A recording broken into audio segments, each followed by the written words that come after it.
It's been over a month since we are on a shutdown because of this coronavirus. So we have a lot of time to think, a lot of time to reflect. So I heard a story about one man who tried to go one direction, and because he was running late, he wants to save some time. So in order to do that, he decides to go right through the cemetery. It was very dark evening, and he had no lighter, and because of that, he ended up making into the open grave. So as your human instincts of survival, he's just trying to get out. He's crawling, he's jumping, and it doesn't work because he realized it's way too deep. So he just finds a spot right on a corner and decides, I'm just gonna wait till the sun comes out and hopefully somebody will find me tomorrow. So as he sits in that shadow, he hears another man walking. What a coincidence, right? So another one walking and falls into the same trap. Fortunately, he falls into the other side of the grave. And again, he's trying to get out. He's crawling, he's jumping. And this guy, not after half an hour, but after 10 minutes, he just gives up and decides the same thing. I'm just gonna wait till tomorrow. About 5 minutes later, he hears the voice. You just can't get out from here. Well, he did. We as humans, we don't even realize how much potential we have. And that potential is sleeping inside of us. And it took a lot of fear. I can only imagine. This is a true story.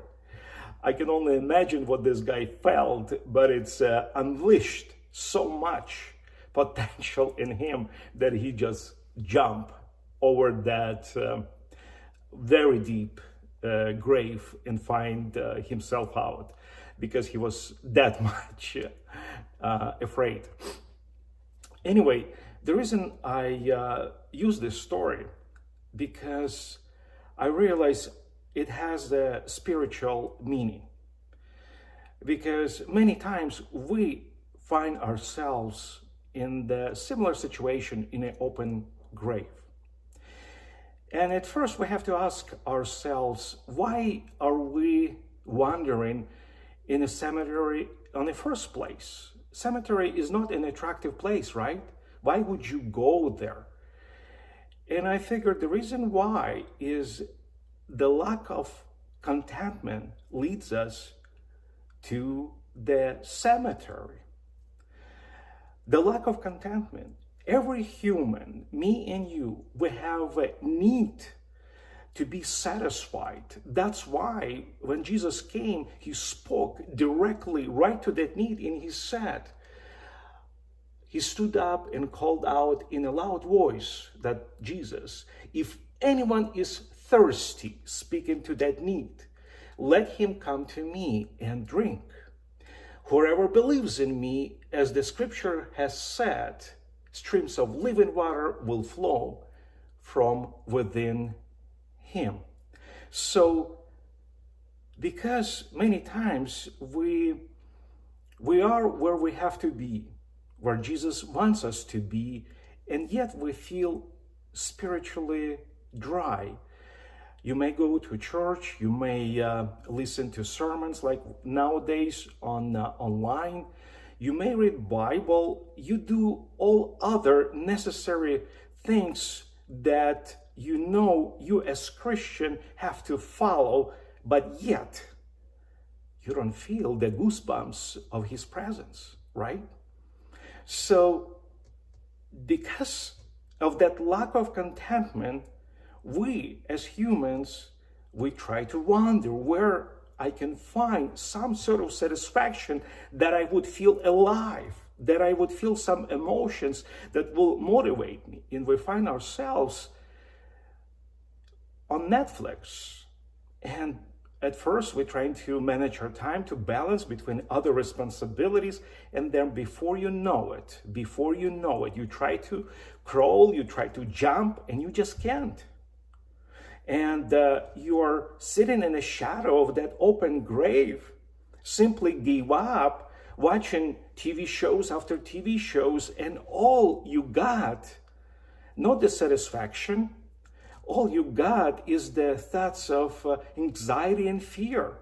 They simply follow you everywhere you go. And you're saying, this is not what I expected, but why would I have this lack of contentment?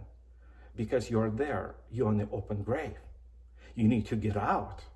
And if you ask me, what, is Netflix is a sin? No, of course not. But here's the thing.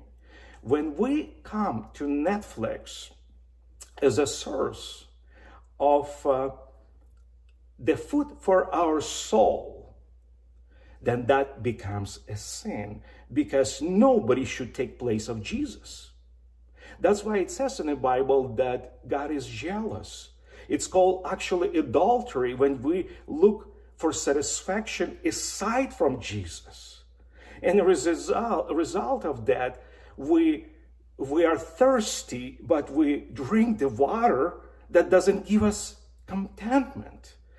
And that's why we're so stressful, we're depressed, and like I said, we're trying to get out, but we can't. There is a great example that I learned from Bible, the life of Isaac.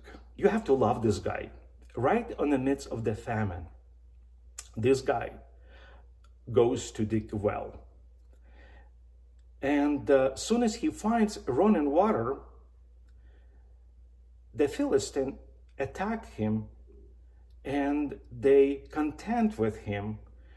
But that conflict doesn't stop Isaac from going to dig another well. And before you know it, those Philistines show up again. They quarrel with him, and even that would not stop Isaac not to give up, not to say, I will just wait till somebody will lift me up, hopefully tomorrow. He goes to dig another well, and this time, Philistines give up, because they realize we actually do him a favor. The more we attack, the stronger he becomes.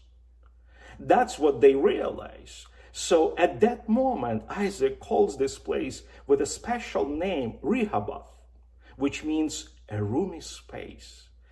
And Isaac says, Lord gave us a roomy space, a lot of space, and we shall be fruitful in this land. So because of his determination, he was determined to find contentment in Jesus.